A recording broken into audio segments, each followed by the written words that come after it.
ఈసారి TTD board officials పెట్టేటప్పుడు జాగ్రత్తగా భక్తితో ఉన్న వాళ్ళని పెట్టండి. అంతేగాని వాళ్ళు పలానా వాళ్ళు ఆ పార్టీ ఈ పార్టీ వీళ్ళకి హెల్ప్ చేయాలి వాళ్ళకి హెల్ప్ చేయాలి కాదు. ఆ దేవుడి మీద భక్తి ఉన్న వాళ్ళు, ఆ దేవుడు చుట్టూ ఉంటున్న వాళ్ళు, ఇలాంటి విషయాల్ని 24 hours చూస్తున్న వాళ్ళు, అలాంటి వాళ్ళు దయచేసి టీటీడీ బోర్డులో పెట్టండి. మళ్ళీ ఇలాంటి తప్పు జరగకుండా ఉండడానికి కఠినమైన పనిష్మెంట్ కావాలి, చాలా కఠినమైన పనిష్మెంట్ కావాలి. దయచేసి ఈ విషయం బట్టి కాంప్రమైజ్ చేయవద్దు. అందరూ మనం సహకరించాలి. దీని హిందువులు ముఖ్యంగా సహకరించాలి. అదే మాదిరిగా అన్ని మతాల వాళ్ళు, ఎందుకంటే రేపు ఇంకొక మతంలో జరగచ్చు, అది తప్పవుతుంది. నేను ఎందుకంటే ఈరోజు ఎందుకు చెప్తానంటే అండి, ఈరోజు సుమన్ ఈరోజు ఇంత లెవెల్కి వచ్చారంటే ఒక హిందువే కాదండి, నాకు హిందూ ముస్లిం క్రిస్టియన్ వీళ్ళందరూ సహకరించారు. Light boys, light man, director, producer, distributor, అన్ని మతాలు అన్ని కులాలు ఉన్న వాళ్ళు ఉన్నారు.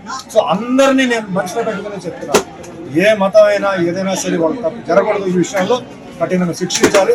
మంచి మార్గం మనకి రావాలి. ఆ దేవుడు అంటే నమ్మకం ఉండాలి, ఆ ప్రసాదం అంటే మనకు నమ్మకం ఉండాలి. ఆ విధంగా ఏం చేయాలంటే మీరు చేయండి. నా మద్దతు ఇప్పుడు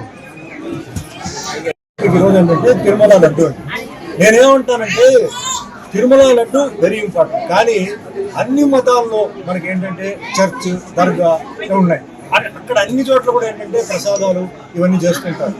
ఇప్పుడు వాళ్ళ ఆరోపణ ఏంటంటే దాంట్లో యానిమల్ ఫ్యాట్ అన్ని మిక్స్ అయి ఉందని చెప్పారు. సరే, కొందరేమో చెక్ చేసి ఉందంటున్నారు. సరే, ఉందనుకుంటే మరి అక్కడ ఉన్న బోర్డు వాళ్ళు ఏం చేశారు, అక్కడ ఉన్న ఆఫీషియల్స్ ఏం చేశారు? మరి ఇది ప్రాసెసింగ్లో అదంటే చెక్కింగ్ ఉంటుందని విన్నాను. అంటే ట్యాంకర్ రాగానే చెక్కింగ్ ఉంది. మరి ట్యాంకర్ నుంచి ఎట్లా పాస్ అయింది? కాబట్టి ఇది చాలా జాగ్రత్తగా పరిశీలించి ఎవరైతే తప్పు చేశారో వాళ్ళని కఠినంగా శిక్షించాలి. ఎందుకంటే అనుమానం ఒక్కసారి వచ్చిన తర్వాత అది అందరి మీద పోతుంది. వాళ్ళు చేసారో లేదో, ఒక ఆఫీస్లో ఒకటి తప్పు చేస్తే అందరికీ చెడ్డపేరు వస్తుంది. అది తప్పదు, అది జరగకూడదు. ముఖ్యంగా ఏంటంటే ఇలాంటి భక్తి విషయంలో, దేవుడి విషయం ఏదైనా సరే, నేను చెప్పేది ముస్లిం అయినా, క్రిస్టియన్ అయినా, జైన్ అయినా, ఏదైనా దేవుడు ప్రసాదం వచ్చి అలా చేయడం చాలా మహాపాపం. అందులో వెంకటేశ్వర స్వామి పాత్ర నేను చేశాను. తిరుమలకు ఈరోజు ఏంటంటే భారతదేశంలో ప్రపంచం నుంచి వస్తున్నారు. లడ్డు అంటే అంత ఒక సెంటిమెంట్. ఆ లడ్డు ఎన్నో ఊరికి కొరియర్లు వెళ్తుంది. ఆ లడ్డు అంటే ఒక అదంటే తింటేనే ఏదో ఆరోగ్యం బాగాలేకపోతే ఆ లడ్డు తినేసిన తర్వాత మాకు బాగుంది అంటే అంత సెంటిమెంట్ ఉన్న ఒక లడ్డుని అలా చేసేవాళ్ళని వదలచ్చు. దీనికి నేను చెప్తున్నాను, దీనికి ఎంతైనా సరే అదే మాదిరిగా ఎన్నో బిల్లు పాస్ చేస్తున్నారు. పార్లమెంట్లో ఎన్నో బిల్లు పాస్ చేస్తున్నారు. నేనేం చెప్తానంటే మన భారతదేశంలో ఎన్నో మతాలు ఉన్నాయి. అంటే Hindu, Muslim, Christian, Sikh, Parsi, Jain, Buddhist. మరి ఈ మతాలని ఈ విధంగా అన్యాయం చేయకుండా కాపాడడానికి ఒక బిల్లు పాస్ చేయండి. ఇలాంటి విషయాలు ఎవరైతే తప్పు చేసాడో వేయండి లోపల 2 సంవత్సరాలకి.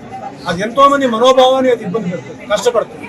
ఎంతో భక్తితో వాళ్ళు ఆ దేవుడి దగ్గర వచ్చి వాళ్ళు ప్రార్థన చేసి ఒక నమ్మకంతో వాళ్ళు ఆ ప్రసాదం తీసుకున్నప్పుడు ఇలా తిన్నారంటే ఎంత పెద్ద తప్పండి. అర్థం లేరు, అది టెర్రరిస్ట్ కన్నా చాలా పెద్ద తప్పు. కాబట్టి కఠినంగా చేయాలి, కానీ జాగ్రత్తగా చేయాలి. ఎవరు తప్పు చేసినా వాళ్ళు పట్టుకోవాలి. దీంతో పాటు ఎవరు దాంట్లో తక్కువగా ఉన్నారో వాళ్ళు కూడా వదలకుండా తీరు. ఎందుకంటే ఒక టీటీడీ బోర్డు ఉంది, ఆఫీషియల్స్ ఉన్నారు, చెకింగ్ ఇన్స్పెక్టర్ ఉన్నారు. ఇంత ఉన్నప్పుడు ఎలా జరిగింది?